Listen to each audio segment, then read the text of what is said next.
পশ্চিমবঙ্গের বিধানসভা নিয়ে নানান রকমের গুঞ্জন শোনা যাচ্ছে ইতিমধ্যে। কেউ কেউ বলার চেষ্টা করছে যে তৃণমূল কংগ্রেসকে হারিয়ে নতুন করে আবার বিজেপি ক্ষমতায় আসতেছে। এই পরিস্থিতির মধ্যে দিয়ে যখন সারা দেশে একদম মানে নতুন করে তর্ক বিতর্কে জড়িয়ে পড়ছে যে আসলে কে ক্ষমতায় যাচ্ছে, কে ক্ষমতা হারাচ্ছে, এটা নিয়ে যখন তর্ক বিতর্ক, তখন নতুন করে আবার একটি আলোচনার জন্ম দিয়েছে। সেটি হচ্ছে যে এই যে তাদের যে 29শে মে এপ্রিলের যে নির্বাচন ছিল, সেই নির্বাচনে সেই বেশ কয়েকটি বুথের ভিতরে কারচুপির একটা মানে ঘটনা ঘটেছে। তার ধারাবাহিকতায় ভারতের নির্বাচন কমিশন ইতিমধ্যে 2টি আসনের 15টি বুথে আবার পুনরায় ভোট গ্রহণের নির্দেশনা দিয়েছে। আজকে শনিবার সকাল 7টা থেকে সন্ধ্যা 6টা পর্যন্ত এই ভোট গ্রহণ অনুষ্ঠিত হবে। সেটি হচ্ছে 24 পরগনা জেলার মগরাহাট পশ্চিম ও ডায়মন্ড হারবার কেন্দ্রের 15টা কেন্দ্রে এই ভোট গ্রহণ হবে।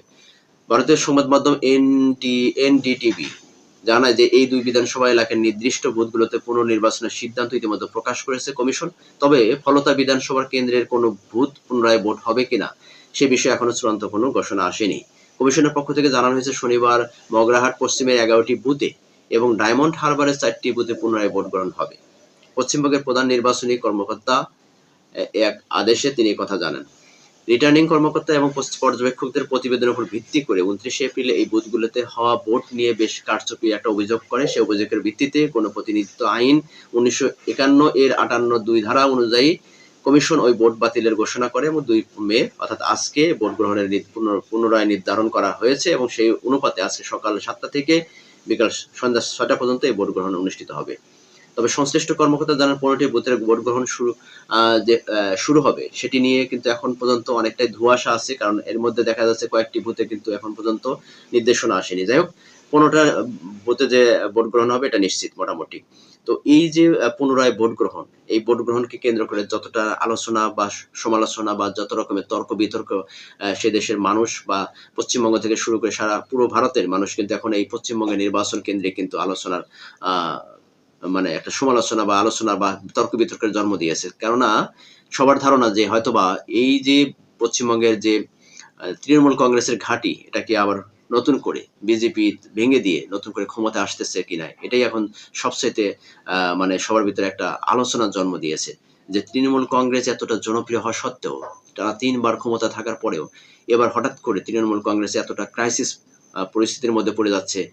এটা নিয়ে কিন্তু সবাই কিন্তু মানে ভাবছে যে আসলে মমতা বন্দ্যোপাধ্যায়ের এই যে তৃণমূল কংগ্রেস এত জনপ্রিয় হওয়া সত্ত্বেও কিন্তু মমতা বন্দ্যোপাধ্যায় কিন্তু বেশ এবার মানসিক চাপের মধ্যে আছে। তার যে চেহারা সুরত দেখে মনে হচ্ছে যে সে কিন্তু তার মলিনতা দেখে মনে হচ্ছে যে সে বেশ চাপের মধ্যে আছে। কারণ তিনিও হয়তোবা বুঝতে পারছে যে তার এবার মানে বিজয়টা ছিনিয়ে আনা খুব কষ্ট হবে। কারণ এবারের যে নির্বাচনী বুথ ফেরত যে জরিপ, সেই জরিপে কিন্তু বেশ কয়েকটি প্রতিষ্ঠান জরিপ করেছে। সেই জরিপের মধ্যে কিছু জরিপে, বেশিরভাগ জরিপে কিন্তু বিজেপিকে এগিয়ে রেখেছে।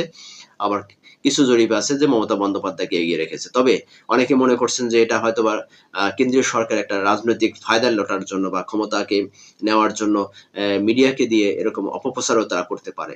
যার কারণে এখন অনেকের মধ্যে ধোঁয়াশা কাটতেছে না। যদিও ধোঁয়াশা কাটতেছে না, তারপরেও কিন্তু এটা নিয়ে বেশ চিন্তিত আছে যে আসলে কি মমতার ক্ষমতার মধ্যে ভাগ বসাতে যাচ্ছে কিনা বিজেপি, সেটা নিয়েও কিন্তু বেশ চিন্তিত। এই ব্যাপারে কিন্তু আসলে মমতা বন্দ্যোপাধ্যায়ের দল যে তৃণমূল কংগ্রেস, তারাও কিন্তু বেশ টেনশন আছে। তবে সবকিছু প্রতিবেদন অনুযায়ী বলা যাচ্ছে যে আসলে সর্বোচ্চ ভোট গ্রহণ কিন্তু এবার হয়েছে, যেটা প্রায় আপনার 93% মতো কাছাকাছি ভোট কিন্তু এক জায়গায় দেখা যাচ্ছে 92%, 99% ভোট গ্রহণ হয়েছে। আবার আরেক জায়গায় আপনার 89.93% এই ভোট গ্রহণও কিন্তু সেখানে হয়েছে। তো যাই হোক, সবকিছু মিলিয়ে আসলে এই তথ্যগুলো কিন্তু অনেক সময় সঠিক, আবার অনেক সময় ভুল হতে পারে। যাই হোক, সর্বশেষ যেটা যে পশ্চিমবঙ্গের নির্বাচন ঘিরে সাধারণ মানুষের ভিতরে ব্যাপকভাবে তাদের ভিতরে একটা উত্তেজনা, টানটান উত্তেজনা চলছে। কারণ এই নির্বাচনকে কেন্দ্র করেই আসলে ক্ষমতার রদবদলের মধ্য দিয়ে আসলে আগামী দিনে যে পশ্চিমবঙ্গে কে শাসন করবে সেটার ফলাফল জানা যাবে 4 মে। ফাইনালি ফলাফল জানা যাবে 4 মে। 4 মের নির্বাচন ফলাফল মধ্য দিয়ে বোঝা যাবে যে আসলে বিজেপি ক্ষমতায় যাচ্ছে নাকি আসলে তৃণমূল কংগ্রেস আবার ক্ষমতায় আসতেছে। তবে যে দলই ক্ষমতায় যাক, খুব যে ব্যবধানের মধ্য দিয়ে তারা যে বিজয় অর্জন করবে সেটা কিন্তু ইতিমধ্যে বোঝা হয়ে গেছে যে সে দেশের নির্বাচনটা এবার হাড্ডাহাড্ডির পর্যায়ে। যদি তৃণমূল কংগ্রেসও যদি আবার পুনরায় চতুর্থবারের মতো ক্ষমতা যায়, খুব যে ব্যবধানে ক্ষমতা যাবে সেটা কিন্তু বলা কিন্তু মুশকিল। এবং যদি বিজেপি ক্ষমতা যায়, সেখানেও কিন্তু তৃণমূল কংগ্রেসকে খুব যে ব্যবধানে তারা হারিয়ে যে ক্ষমতায় যাবে সেটাও বলা মুশকিল। তবে এখন কথা হচ্ছে যে সর্বমোট যে যে দলই ক্ষমতায় যাক তাদের মধ্যে একটা হাড্ডাহাড্ডি হবে এবং ক্ষমতা খুব এবার মানে যারাই যাচ্ছে তাদের খুব কষ্টই ক্ষমতা মনে করি যে আমি। তবে যদি কোনোভাবে যদি তৃণমূল কংগ্রেস এখানে হেরে যায় তাহলে মমতা বন্দ্যোপাধ্যায়ের এই তার যে এত জনপ্রিয়তা বা তার দলের যে এই যে দীর্ঘদিনের পথ চলা এটা অনেকটাই থুবড়ে যাবে, মুখ থুবড়ে পড়বে হয়তোবা।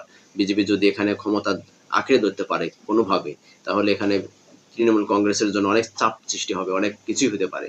তো আসলে আহ, দেখা যাক, 4 মের ফলাফলের মধ্যে আসলে বোঝা যাবে যে কোন দল ক্ষমতায় যাচ্ছে। ততক্ষণ পর্যন্ত আমাদেরকে অপেক্ষা করতে হবে এই রেজাল্টের জন্য। ততক্ষণ পর্যন্ত চার দোকান বা বিভিন্ন দোকানপাটে যেখানে আটটাখানা বিভিন্ন জায়গায় কিন্তু এটা নিয়ে ব্যাপকভাবে আলোচনা বা ব্যাপকভাবে কিন্তু এটা নিয়ে চিন্তিত মানুষ, সাধারণ মানুষের ভিতরে বেশ চিন্তার ভাঁজ পড়ে গেছে যে আসলে কে যাচ্ছে। তো ততক্ষণ পর্যন্ত সবাইকে অপেক্ষা করতে হবে। ভালো থাকবেন সবাই ততক্ষণ পর্যন্ত। আল্লাহ হাফেজ। আসসালামু আলাইকুম।